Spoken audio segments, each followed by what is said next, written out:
الحمد لله وكفى وسلام على عباده الذين اصطفى أما بعد أعوذ بالله من الشيطان الرجيم بسم الله الرحمن الرحيم وتوبوا إلى الله جميعا أيها المؤمنون لعلكم تفلحون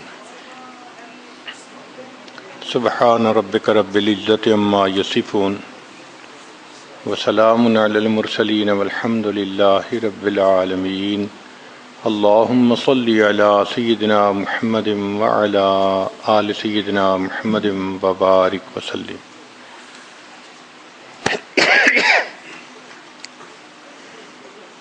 انسان جو کام بھی شریعت و سنت کے خلاف کرتا ہے اس کو گناہ کہتے ہیں.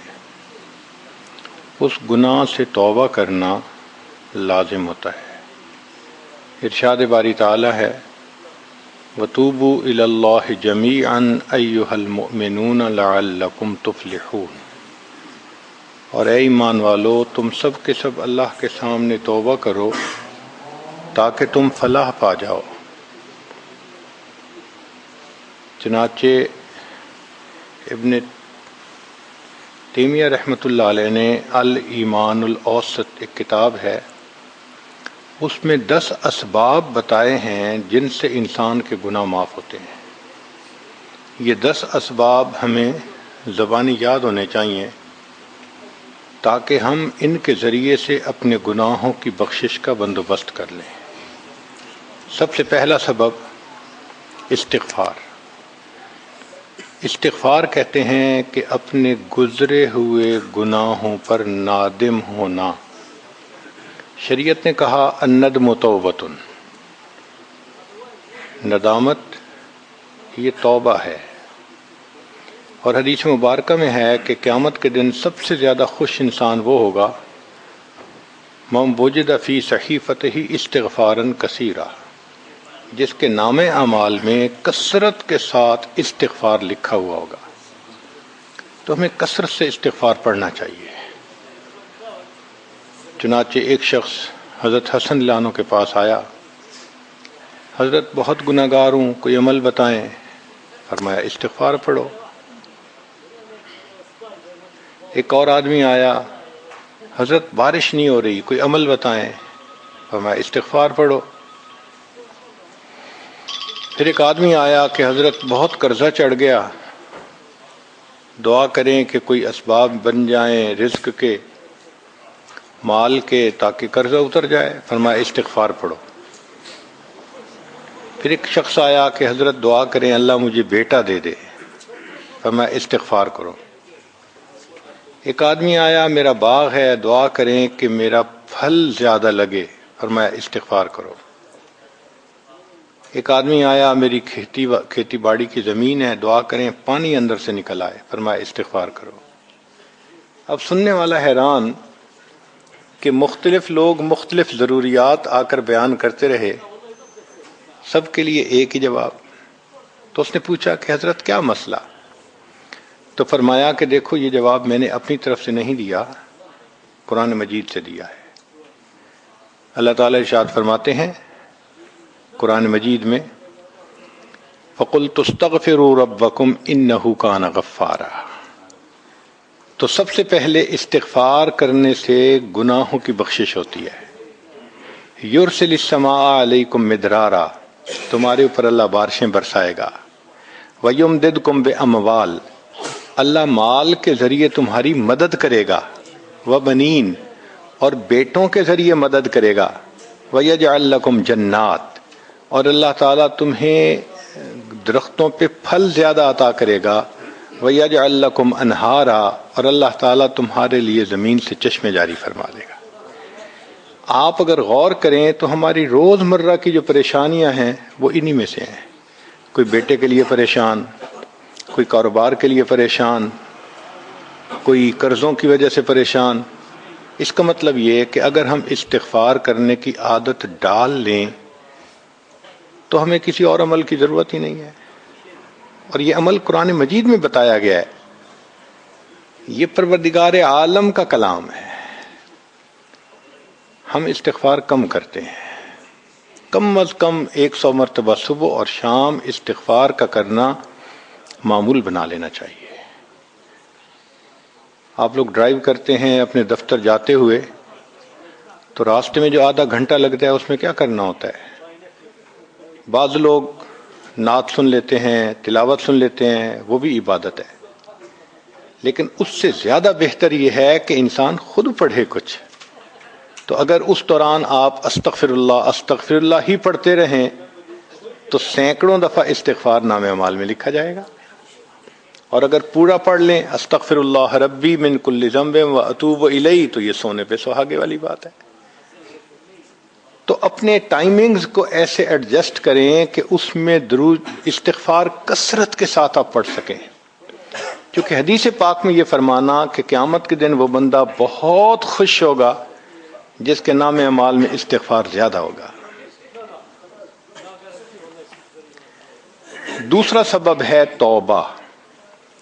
توبہ اور استغفار بہت قریب قریب ہیں، ان میں لائن آف ڈیمارکیشن ڈالنا تھوڑا ڈیفیکلٹ ہے.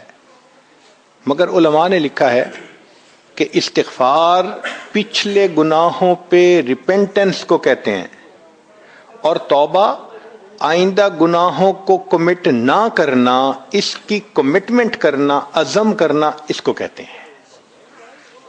توبہ عزم جازم، ایک عہد کرنا کہ میں نے آج کے بعد گناہ نہیں کرنا، یہ توبہ کہلاتا ہے. تو گویا توبہ کا تعلق آئندہ گناہ نہ کرنا، استغفار کا تعلق پاسٹ کے ساتھ ہے کہ میں نے جو کیا برا کیا، اللہ بس میری غلطی کو پلیز معاف کر دیں، اس کو استغفار کہتے ہیں. اور یہ استغفار کا حکم اللہ رب العزت نے اپنے حبیب صلی اللہ علیہ وسلم کو دیا.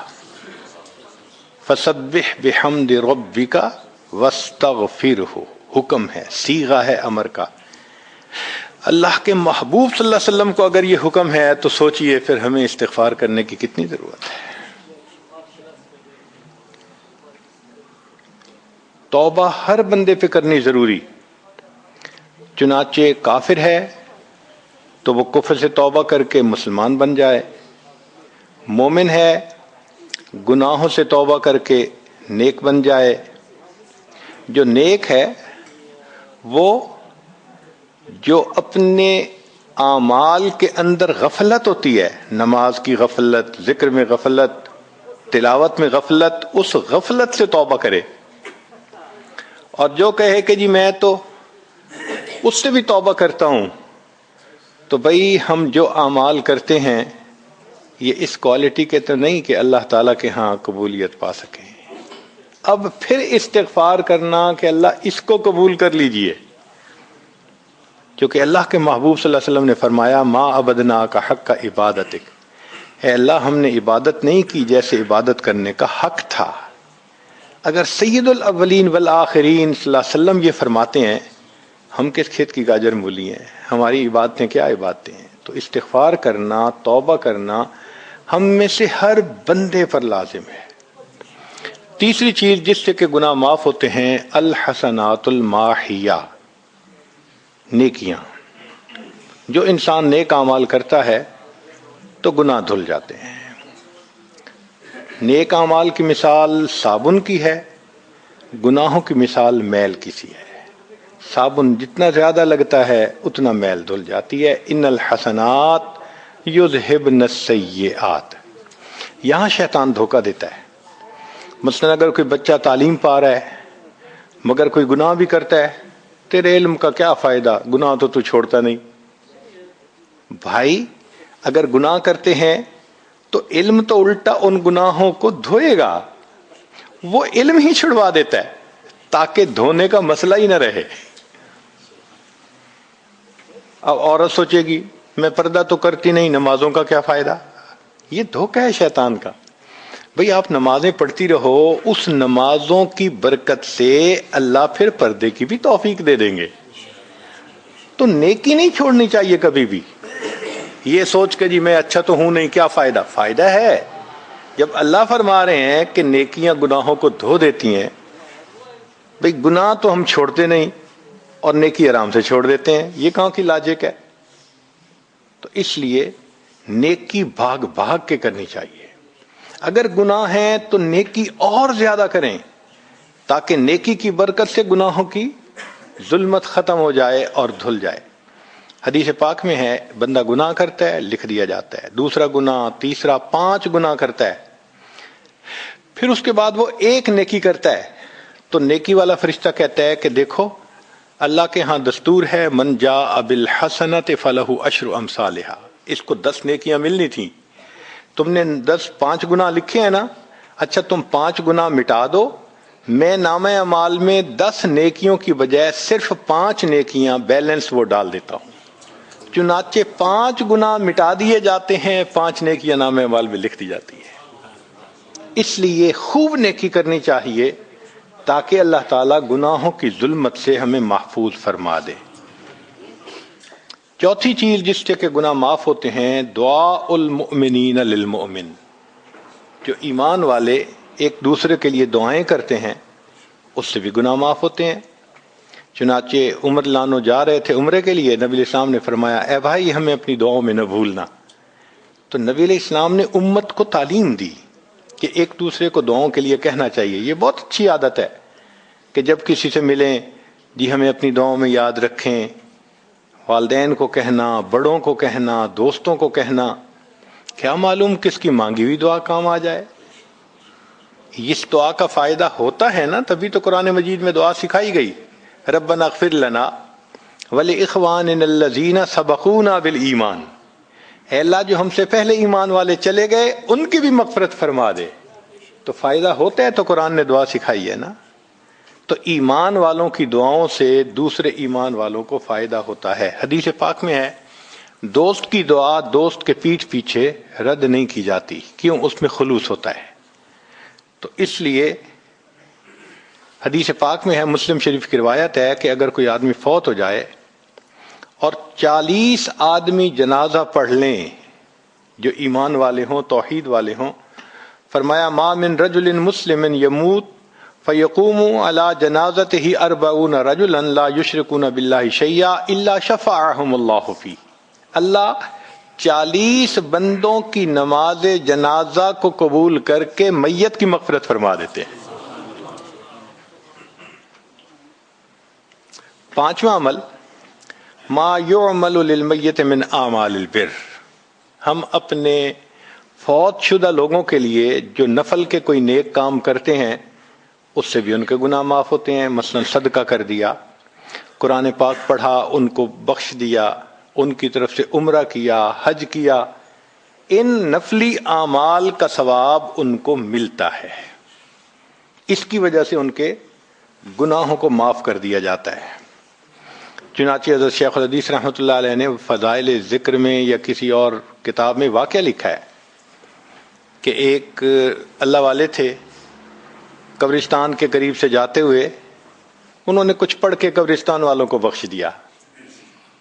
رات خواب دیکھا کہ وہی قبرستان والے ہیں اور ایک آدمی آتا ہے جیسے کوئی ڈاک تقسیم کرنے والا ڈاکیا ہوتا ہے، اور سب اس کی طرف بھاگ پڑتے ہیں جیسے ڈاک لینے کے لیے ہوں۔ ایک بندہ پیچھے آرام سے بیٹھا ہوتا ہے، وہ پوچھتا ہے کیا معاملہ؟ وہ کہتا ہے کہ یہ فرشتہ آیا ہے، روزانہ کی جو ڈاک آئی ہے نا نیکیوں کی، جو اولاد نے، رشتہ داروں نے، دوستوں نے کیے، لہذا وہ اعمال نیکیاں ملتی ہیں تو یہ سب لوگ جاتے ہیں کہ نیکیاں ملیں گی، ہمارا درجہ بڑھے گا۔ اس نے کہا کہ آپ کو ضرورت نہیں ہے؟ کہنے لگا ہاں میں لے لوں گا، مگر میرا ایک بیٹا ہے جسے میں نے قرآن پاک کا حافظ بنایا، اس کی دکان ہے، وہ سارا دن دکان پہ بیٹھا رہتا ہے اور ساتھ ساتھ قرآن پڑھتا رہتا ہے، تو مجھے اتنی نیکیاں مل جاتی ہیں کہ میں بعد میں لے لوں گا۔ اس نے کہا بیٹا کہاں؟ اس نے کہا فلاں جگہ دکان ہے۔ وہ اللہ والے جب وہاں گئے اگلے دن تو دیکھا کہ ایک نوجوان ہے اور وہ بیٹھا ہوا ہے، گاہک آتا ہے تو اس کو سودا بیچ دیتا ہے، جب گاہک کوئی نہیں ہوتا تو وہ قرآن پڑھنا شروع کر دیتا ہے۔ تو وہ سمجھ گیا کہ میرا خواب سچا تھا، اس بچے کے قرآن پڑھنے سے اس کے والد کو خوب بینیفٹ مل رہا ہے۔ کچھ عرصے کے بعد دوبارہ پھر اسی قبرستان کے قریب سے گزرے، پھر انہوں نے کچھ پڑھ کے بخش دیا۔ رات خواب میں دیکھا کہ اب جب تقسیم ہوا تو سب بھاگے تو وہ بندہ بھی بھاگا. انہوں نے کہا آپ بھی بھاگ رہے ہو؟ کہنے لگا ہاں میں اس لیے بھاگ رہا ہوں کہ میرا وہ بیٹا فوت ہو گیا. اب مجھے قرآن پڑھ کے بخشنے والا کوئی ایسا ہے نہیں، تو جو عام ایمان والوں کا ثواب آتا ہے میں بھی اسی میں سے اپنا حصہ لینے کے لیے جا رہا ہوں. تو ایمان والوں کے ان اعمال کا ثواب بھی ملتا ہے، اور اصل میں یہ اسی بندے کا اپنا عمل ہوتا ہے. یہ ذہن میں رکھنا کہ جو ایمان والے پڑھ کے بخشتے ہیں نا، اس کا ثواب کیوں ملتا ہے؟ اس کا اپنا عمل. دیکھو اس نے نیکوں سے تعلق جوڑا. وہ بھی تو ہوتے ہیں جن کے مرنے کے بعد پیچھے ریچھ کتے کی لڑائی کرواتے ہیں، میلے لگواتے ہیں، موسیقی کی محفلیں ہوتی ہیں، وہ بھی تو ہوتے ہیں نا، تو ان کو کچھ نہیں ملتا. اس بندے نے نیکوں سے محبت کی، یہ اس کا اپنا عمل ہے. اس کی محبت کی وجہ سے اب یہ لوگ اس کو پڑھتے ہیں، اللہ اس کو ثواب پہنچا دیتے ہیں. تو اس کے اپنا عمل ہے اصل میں.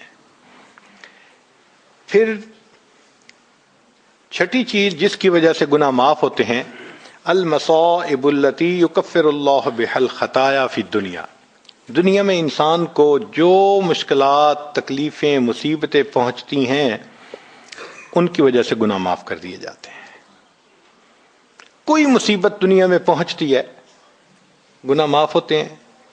چنانچہ نبی علیہ السلام تشریف فرما تھے، چراغ بجھ گیا. نبی علیہ السلام نے فرمایا انا للہ و انا الیہ راجعون. ام المومنین عائشہ صدیقہ نے پوچھا اے اللہ کے حبیب صلی اللہ علیہ وسلم یہ تو پڑھتے ہیں جب کوئی آدمی فوت ہو جاتا ہے. فرمایا عائشہ مومن کو جو بھی دنیا میں تکلیف غم پہنچتا ہے اگر وہ اس کے اوپر انا للہ پڑھ لے اس کو ثواب ملتا ہے. تو سوچنے کی بات ہے، چراغ کے بجھنے پر اگر ثواب ملتا ہے تو کسی عزیز کی زندگی کا چراغ بجھ گیا اس پر کتنا ثواب ملے گا. اس لیے تکلیف آئے تو پریشان ہونے کی بات نہیں ہوتی، صبر کرنے کی بات ہوتی ہے. انسان بے صبری کے ذریعے خواہ مخواہ اس تکلیف پر ملنے والے ثواب سے اپنے آپ کو محروم کر دیتا ہے. بے صبری سے تکلیف ختم نہیں ہوتی، ثواب ملنا بند ہو جاتا ہے. تو بے صبری کا کیا فائدہ؟ اور ہو سکتا ہے کہ یہ مصیبت جو آئی یہ بندے نے خود مانگی ہو. یہ بھی عجیب بات ہے. آپ کہیں گے جی کوئی بندہ مصیبت تو نہیں مانگتا. ہاں ہو سکتا ہے مانگی ہو. کیسے؟ کہ دعا مانگی اللہ مجھے قیامت کے دن میرے محبوب صلی اللہ علیہ وسلم کے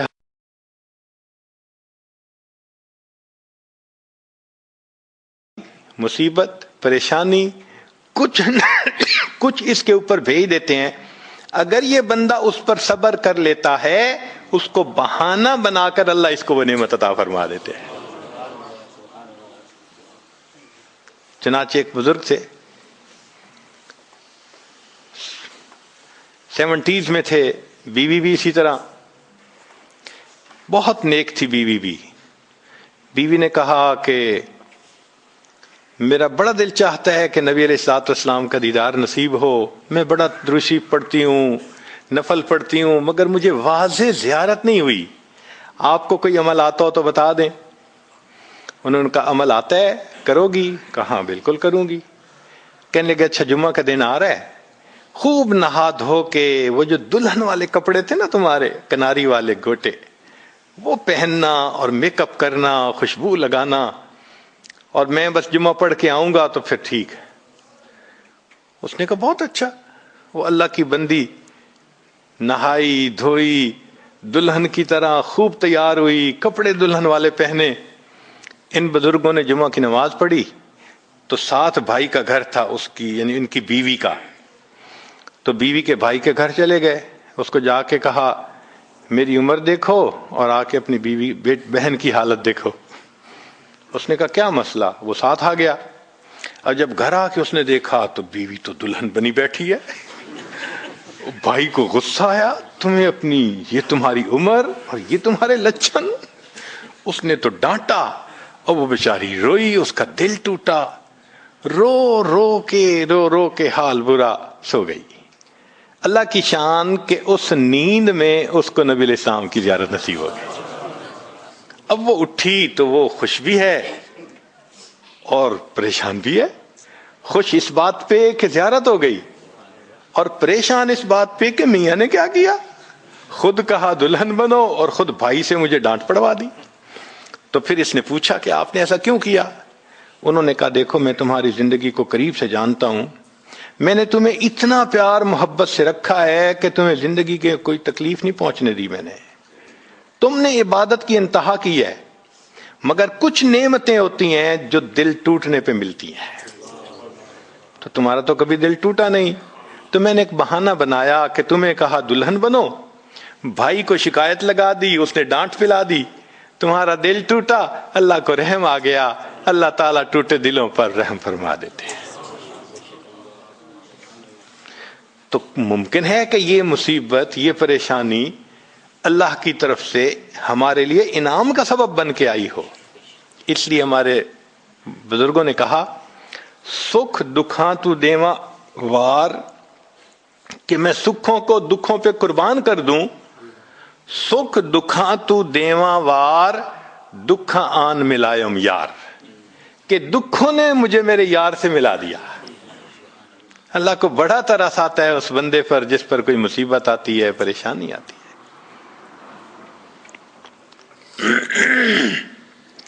پھر ساتویں چیز جس سے کہ گناہ معاف ہوتے ہیں، ما یحصل فی القبر من الفتنة والزغطة والروع، قبر کے اندر انسان جب جائے گا تو اس کو وہاں پر زغط قبر پیش آئے گا، قبر دباتی ہے، اس قبر کے دبانے سے بھی گناہ معاف ہوتے ہیں،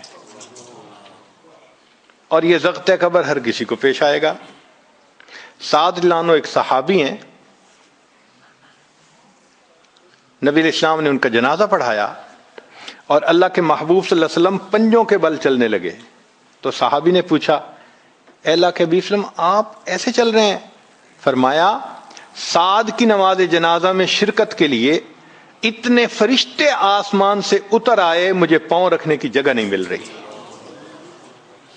پھر حدیث پاک میں آتا ہے کہ نبی علیہ السلام نے فرمایا سعد کی وفات پر اللہ کا عرش بھی 3 دن تک روتا رہا۔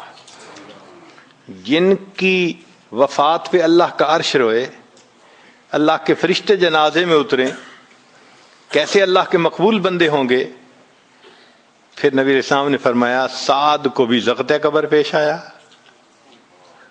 تو اس کا مطلب یہ ہے کہ یہ زغط قبر تو پیش آنا ہی ہے، ہر کسی کو آنا ہے، کوئی بھی ہو۔ اب یہ عجیب سی بات ہے، مگر اس کو سمجھیں کہ کیوں پیش آنا ہے۔ آپ اگر کسی ریسٹورنٹ پہ جائیں اور جا کے سویٹ ڈش کھائیں یا کباب کھائیں تو بل پے کرنا پڑتا ہے نا، گروسری سٹور سے جا کے کوئی چیز لائیں بل پے کرنا پڑتا ہے نا، ہر چیز کا بل ہوتا ہے نا۔ اس دنیا میں انسان جو مزے لیتا ہے بھلے جائز صحیح، ان کی بھی ایک کاسٹ ہے اور وہ اسے پے کرنی پڑے گی، اور وہ کاسٹ زغط قبر سے پے ہوگی۔ اس لیے جس کی زندگی غربت میں گزری ہوگی اس کا زغط قبر بہت کم ہوگا، اور جس نے عیش آرام مزے سہولت انجوائے کیا کاسٹ تو دینی پڑے گی نا وہاں جا کے۔ تو زغط قبر تو پیش آنا ہے۔ ہمارے والد صاحب بچپن میں دیکھتا تھا میں کہ بہت اچھا سالن بنا ہوتا تھا نا، تو اکثر وہ گلاس پانی کا اٹھاتے تھے اور ایک گھونٹ پانی ڈال دیتے تھے۔ مجھے سمجھ نہیں آتی تھی یہ کیا کرتے ہیں، میں اکثر ان سے پوچھتا تھا اب وہ آپ ایسے کیوں کرتے ہیں، نہیں بتاتے تھے۔ جب ان کی وفات ہوئی تو بعد میں والدہ صاحبہ نے کہا کہ اصل میں وہ یہ کہا کرتے تھے کہ نفس میرا دشمن ہے، میں اس نفس کو لذتیں کیوں دوں۔ وہ لذیذ کھانے کے اوپر بھی ایک گھونٹ پانی ڈال کے اس کو کم مزے والا بنا لیا کرتے تھے، جائز لذتوں کو بھی کم کر لیتے تھے۔ ہمارا کیا حال ہوگا جو ناجائز لذتوں کے پیچھے بھاگتے پھرتے ہیں۔ تو یہ زغط قبر مومن کو بھی پیش آتا ہے اور کافر کو بھی، مگر فرق ہے، کافر کو پیش آئے گا کہ حدیث پاک میں آتا ہے دائیں طرف کی پسلیاں بائیں طرف اور بائیں کی پسلیاں دائیں طرف، یوں پسلیاں توڑ کے رکھ دیں گے، اور مومن کو بھی ضغطۂ قبر پیش آئے گا، مگر مومن کو ضغطۂ قبر تکلیف نہیں دے گا اتنی اگر نیک ہوا. کیوں؟ اچھا آپ بتائیں، سر میں درد ہو تو آپ کہتے ہیں نا ذرا سر دبا دو، تو تکلیف ہوتی ہے یا راحت ملتی ہے؟ سر دبانے سے راحت ملتی ہے. جس طرح سر درد میں کوئی دبائے سر کو راحت ملتی ہے، ایسے ہی مومن کو ضغطۂ قبر تو پیش آئے گا مگر مومن کے لیے راحت کا سبب ہوگا. 8ویں چیز جس سے کہ گناہ معاف ہوں گے، احوال یوم القیامت و کربھا و شدائدھا. قیامت کے دن جو انسان کو ایک وحشت کی کیفیت ہوگی، ہول کی کیفیت ہوگی، خوف ڈر کی کیفیت ہوگی. اللہ اکبر. امام غزالی رحمۃ اللہ علیہ نے تفصیل لکھی ہے کہ سارے لوگ کھڑے ہوں گے اور سورج بہت قریب ہوگا، پسینے میں شرابور ہوں گے. اللہ اکبر. اس وقت جہنم کے اندر ابال آئے گا اور جہنم کے اندر سے انگارے اٹھ کر اوپر جائیں گے اور واپس گریں گے. فرماتے ہیں اس وقت انبیاء میں سے کوئی نبی بھی ایسا نہیں ہوگا جس کو یہ ڈر نہ ہو کہ کہیں انگارے میرے اوپر نہ آ جائیں. اگر انبیاء بھی تھرا رہے ہوں گے، ہمارا اس دن کیا حال ہوگا؟ تو قیامت کے دن کی دہشت اور وحشت کوئی چھوٹی چیز نہیں ہے، مگر اس سے بھی اللہ تعالیٰ ایمان والوں کے گناہوں کو معاف فرما دیں گے. پھر 9ویں چیز جس سے کہ گناہ معاف ہوں گے، شفاعت النبی صلی اللہ علیہ وسلم فی اہل الذنوب یوم القیامہ. قیامت کے دن اللہ کے پیارے حبیب صلی اللہ علیہ وسلم جو اپنی امت کے لیے شفاعت فرمائیں گے، اللہ اس پر بھی امتیوں کے گناہوں کو معاف فرما دیں گے. نبی اسلام نے ارشاد فرمایا کہ اللہ رب العزت نے ہر نبی علیہ السلام کو ایک ایسی دعا مانگنے کا اختیار دیا کہ جیسی دعا مانگی جائے گی منون قبول ہو جائے گی. تو انبیاء نے دعائیں مانگی. تو صحابی نے پوچھا، اے اللہ کے حبیب صلی اللہ علیہ وسلم آپ کو بھی اختیار دیا گیا؟ فرمایا مجھے بھی اختیار دیا گیا. اے اللہ کے حبیب صلی اللہ علیہ وسلم آپ نے کیا دعا مانگی؟ فرمایا میں نے کوئی دعا نہیں مانگی، میں نے اس کو ذخیرہ رکھ لیا. قیامت کے دن جب میری گنہگار امت کا حساب ہوگا، اس وقت میں وہ دعا مانگوں گا، امت کو لے کے جنت میں جاؤں گا. اللہ کے محبوب صلی اللہ علیہ وسلم کو امت سے کتنا پیار تھا. کوئی ماں اولاد کے لیے 23 سال نہیں روتی. جوان بیٹا فوت ہو 2-4 مہینے رو کے پھر نارمل لائف ہو جاتی ہے. کوئی باپ اولاد کے لیے 23 سال نہیں روتا. اللہ کے پیارے حبیب صلی اللہ علیہ وسلم امت کے لیے 23 سال آنسو بہاتے، رب امتی رب امتی رب امتی دعا مانگتے تھے. لمبے سجدے. ام المومنین عائشہ صدیقہ عنہا فرماتی ہیں کہ محبوب صلی اللہ علیہ وسلم کے آنسو جو مصلی پہ گرتے تھے، مجھے لگتا تھا کہ بارش کے قطرے زمین کے اوپر گر رہے ہیں، ایسے آواز محسوس ہوتی تھی. اور اتنا لمبا سجدہ ہوتا تھا کہ کبھی کبھی میں اٹھ کے محبوب صلی اللہ علیہ وسلم کے پاؤں کے انگوٹھے کو ٹچ کرتی تھی کہ ابھی جان تو سلامت ہے نا. تب مجھے احساس ہوتا تھا نہیں ابھی تک زندہ ہے. سجدہ لمبا ہو گیا. اتنا لمبا سجدہ کس کے لیے؟ اللہ امت کو گناہوں کو معاف فرما دے، امت کے گناہوں کو معاف. چنانچہ جب نبی علیہ الصلوۃ والسلام پر آخری یعنی مرض آئی، بیماری کی کیفیت آئی، تو اللہ کے حبیب صلی اللہ علیہ وسلم کو بخار بہت تیز ہو گیا تھا. اور جو مسجد میں آخری مرتبہ لائے تھے تو 2 آدمی تھے، ایک ادھر تھا ایک ادھر تھا، اور اللہ کے حبیب صلی اللہ علیہ وسلم نے ان کا سہارا لیا تھا اور بہت مشکل سے چل کے تشریف لائے تھے. یہ آخری نماز تھی. پھر واپس تشریف لے گئے، بخار اور تیز ہو گیا. سیدہ عائشہ صدیقہ عنہا فرماتی ہیں کہ میں نے اوپر کپڑا سا ڈال دیا، کپڑے کے اوپر سے مجھے گرمی محسوس ہو رہی تھی. میں نے پانی کا ایک پیالہ پیش کیا. اللہ کے حبیب صلی اللہ علیہ وسلم پانی کے پیالے میں ہاتھ مبارک ڈالتے تھے اور اپنے چہرے پہ لے رہے تھے، اور جسم تھا کہ جیسے کوئی گرم چیز میں سے گرمی نکل رہی ہوتی ہے. اس طرح وہ بخار سے دہک رہا تھا. فرماتی ہیں کہ مجھے محسوس ہوا کہ یہ تو بہت تیز بخار ہے، کبھی ایسا نہیں دیکھا۔ تو میں نے پوچھا اے اللہ کے حبیب صلی اللہ علیہ وسلم، بخار ایسا تو کبھی نہیں دیکھا، اتنا زیادہ تیز، اتنا زیادہ تیز؟ نبی علیہ السلام نے فرمایا عائشہ، مومن کو سکرات موت کے وقت جو تکلیف ہوتی ہے اس پر بھی اس کے گناہ معاف ہوتے ہیں۔ میں نے اللہ سے یہ دعا مانگی تھی، اللہ جب میری سکرات کا وقت آئے تو مجھے تکلیف زیادہ دے دینا، اور اس کے بدلے اللہ میری امت کے گناہوں کو معاف فرما دینا۔ عائشہ، یہ وہ سکرات ہے جس کی وجہ سے مجھے تکلیف بہت ہے۔ اللہ کے محبوب صلی اللہ علیہ وسلم کو اتنی تکلیف ہو رہی تھی۔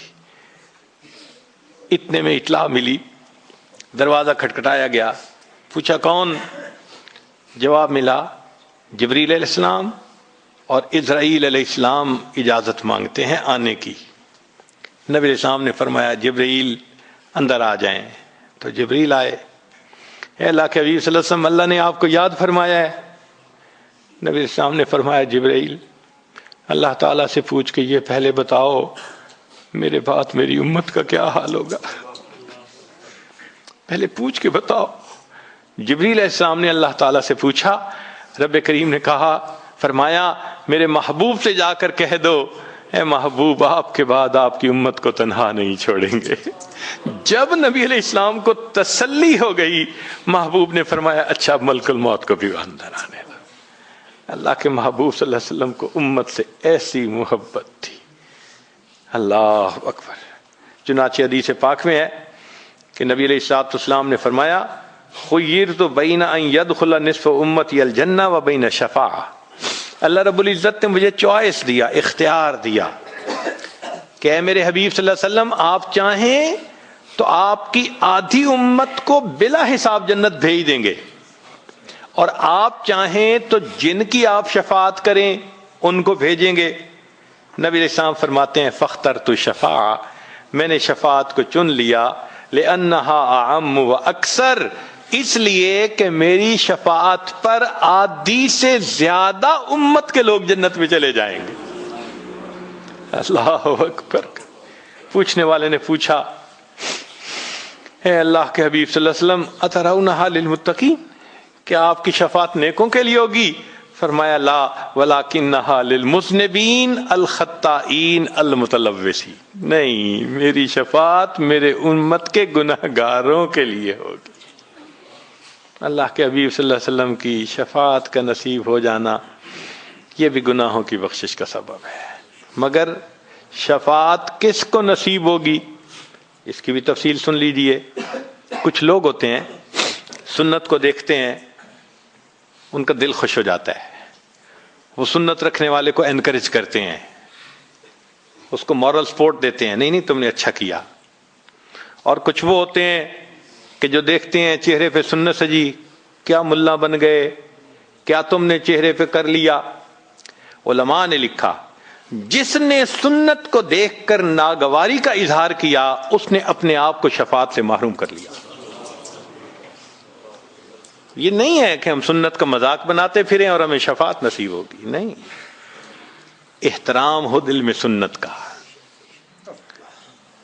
نبی علیہ الصلوۃ والسلام کی ایک ایک سنت پہ قربان ہو انسان، جب یوں محبت ہوگی تو پھر نبی علیہ الصلوۃ والسلام کی شفاعت بھی ان کے لیے ہوگی۔ 10واں سبب جس سے کہ گناہ معاف ہوں گے، رحمت اللہ و عفوہ و مغفرتہ بلا سبب من العباد۔ قیامت کے دن انبیاء کرام شفاعت کریں گے، بخشش ہوگی، پھر علماء کریں گے، شہداء کریں گے، پھر سب جنتی شفاعت کریں گے، حتیٰ کہ کوئی ایسا نہیں رہے گا کہ جو کسی اور کی شفاعت کرے، اور وہ لوگ جہنم میں ہوں گے کہ جن کا کوئی جنتی واقف ہی نہیں ہوگا۔ اللہ اکبر، سالوں وہ جہنم میں جلتے رہیں گے، جلتے رہیں گے۔ پھر ایک وقت آئے گا کہ ان میں سے جن کے دل میں تھوڑا سا بھی ایمان ہوگا نا، اگرچہ اس کی شفاعت کرنے والا کوئی نہیں ہوگا، ان کو بھی اللہ بخشنے کا سبب بنائیں گے۔ وہ کیسا ہوگا؟ حدیث پاک میں آتا ہے کہ یہ جو ایمان والے ہوں گے نا، ان کے اور کافروں اور مشرکین کے درمیان جو دیوار تھی نا آگ کی، اس کو ذرا ٹرانسپیرنٹ اللہ بنائیں گے۔ تو مشرکین دیکھیں گے اور کہیں گے، اوہ ہم تو جل ہی رہے تھے، اور تم تو کلمہ پڑھتے تھے، تم بھی یہاں جل رہے ہو۔ تو وہ جب ان کو کلمے کا تانا دیں گے کہ تمہارا نام تو مسلمانوں والا تھا نا، تو اس وقت وہ جہنمی اللہ سے فریاد کریں گے، اللہ تیری توحید کا تانا دیتے ہیں، کہاں گیا تمہارا خدا، تم بھی ہمارے ساتھ جل رہے ہو۔ جب وہ فریاد کریں گے، اللہ تعالیٰ جبرائیل علیہ السلام کو فرمائیں گے، جبرائیل جاؤ، جس کے دل میں ذرہ برابر بھی تمہیں ایمان نظر آتا ہے اس کو بھی جہنم سے نکال دو، ان کو بھی جہنم سے نکال دیا جائے۔ پھر اس کے بعد وہ بچیں گے کہ جن کا ذرہ ایمان بھی نہیں فرشتے کو نظر آئے گا، مگر اللہ فرمائیں گے انبیاء نے بھی شفاعت کر لی، شہداء نے بھی، علماء نے بھی، جنتیوں نے بھی، اب میں اپنی رحمت کا اظہار کرتا ہوں، میں بھی تو بندوں سے محبت کرتا ہوں۔ حدیث پاک میں ہے ثلاثہ حشیاتن، یوں کر کے اگر گندم ہونا اور انسان دونوں ہاتھوں کو ایسے کرے تو اس کو لپ کہتے ہیں، لپ بھرنا۔ تو اس میں ہزاروں چاول کے دانے آ سکتے ہیں۔ سوچئے اللہ رب العزت لپ بھریں گے تو وہ کتنی بڑی ہوگی، کھربوں لوگ ہوں گے۔ ایک لپ کو بھر کے نکالا جائے گا، پھر دوسری کو نکالا جائے گا، پھر تیسری لپ بھر کے نکالیں گے۔ پھر ایک حوض ہوگا، کہا جائے گا جہنمی کو اغتسل فی ھذا الغدیر، اس حوض کے اندر تم جاؤ غسل کرو۔ جب وہ غسل کریں گے بالکل ان کے جسم صحیح سلامت ہو جائیں گے۔ پھر اللہ تعالیٰ ان کو جنت عطا فرمائیں گے، مگر ان کے ماتھے پر لکھا ہوا ہوگا اتقاء الرحمن، کہ رحمان نے اپنی رحمت سے ان کو رعایتی پاس کر دیا۔ وہ جنت میں جائیں گے۔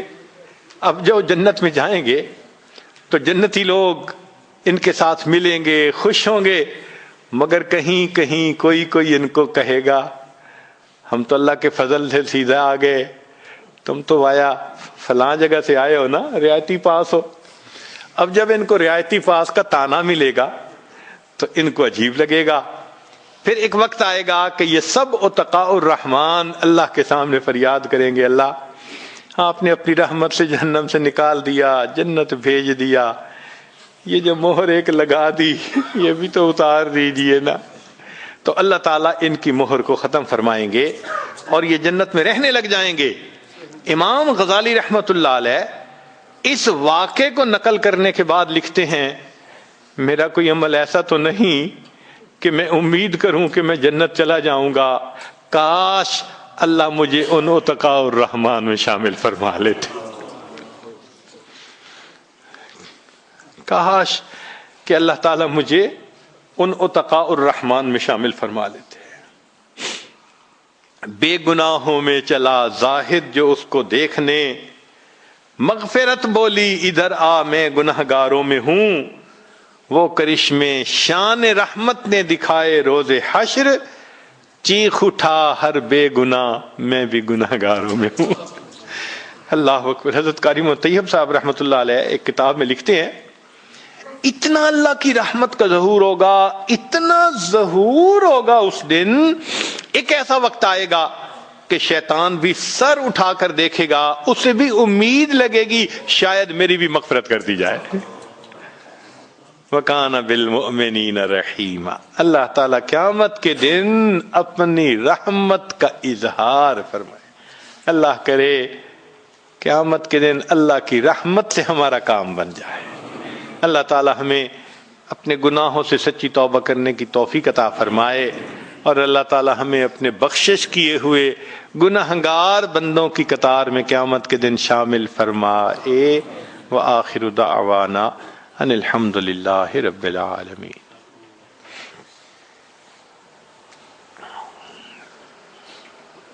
دعا سے پہلے یہ عاجز توبہ کے کچھ کلمات پڑھائے گا۔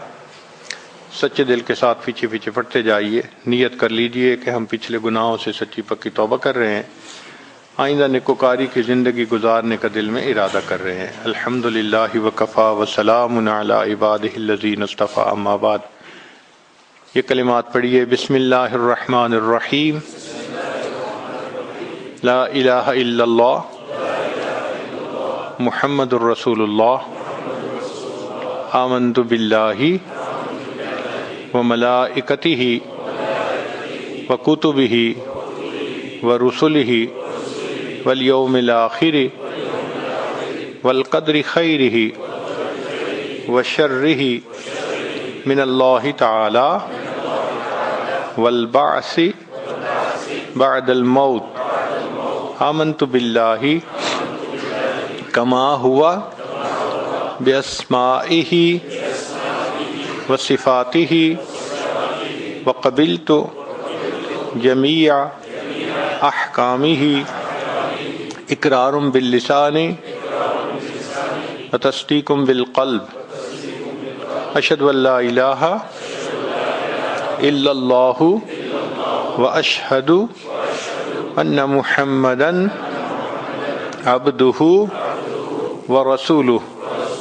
استغفر اللہ ربی من کل ذنب واتوب الیہ برحمتک یا ارحم الراحمین.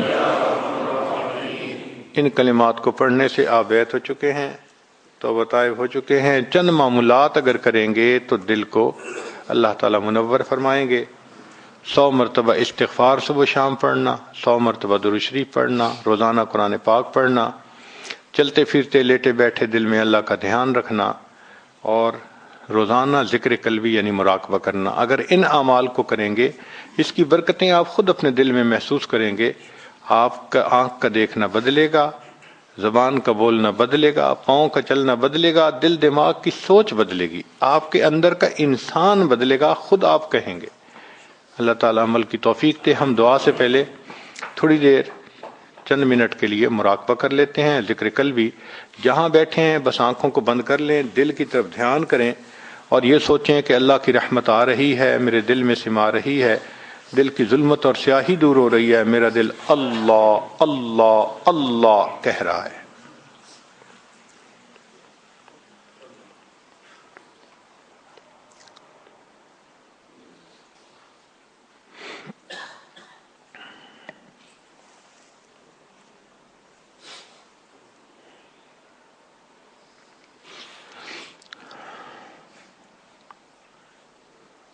اپنے دامان شفاعت میں چھپائے رکھنا,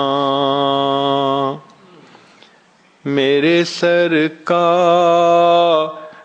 میری بات بنائے رکھنا. آپ کی یاد ستاتی ہے تو رو لیتے ہیں, اپنی یادوں کے ہمیں روگ لگائے رکھنا.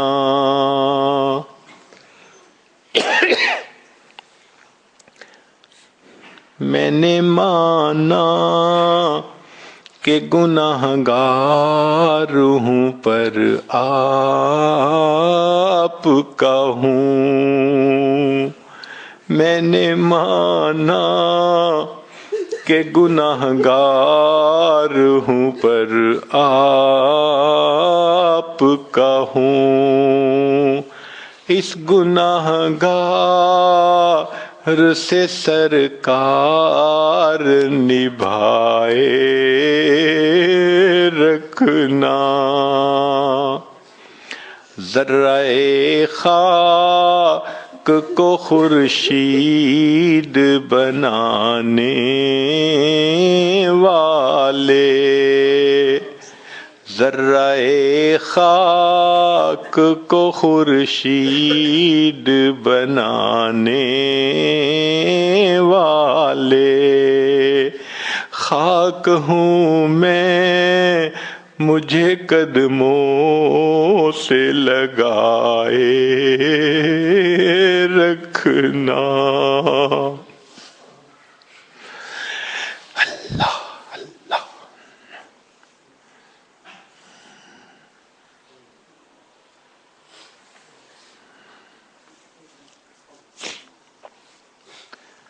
لا الہ الا اللہ محمد الرسول اللہ۔ دعا کر لیجئے۔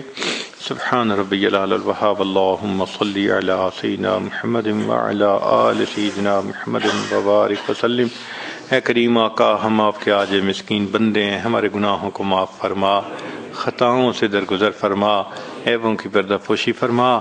اللہ ہماری نگاہوں کو پاک فرما، دلوں کو صاف فرما، سینوں کو اپنی محبت سے لبریز فرما، اپنے عشق کی آتش ہمارے سینوں میں پیدا فرما، ہمارے انگ انگ سے اپنے ذکر کو جاری فرما، روئیں روئیں سے اپنے ذکر کو جاری فرما، ہڈی ہڈی بوٹی بوٹی میں اپنی محبت پیدا فرما۔ اے اللہ، جو گناہ دن میں کیے معاف فرما، راتوں میں کیے معاف فرما، محفل میں کیے معاف فرما، تنہائیوں میں کیے معاف فرما، جو گناہ یاد ہیں وہ بھی معاف فرما، جو کر کے بھول گئے وہ گناہ بھی معاف فرما۔ میرے مالک، ہمارے حال پر رحمت کی نظر فرما۔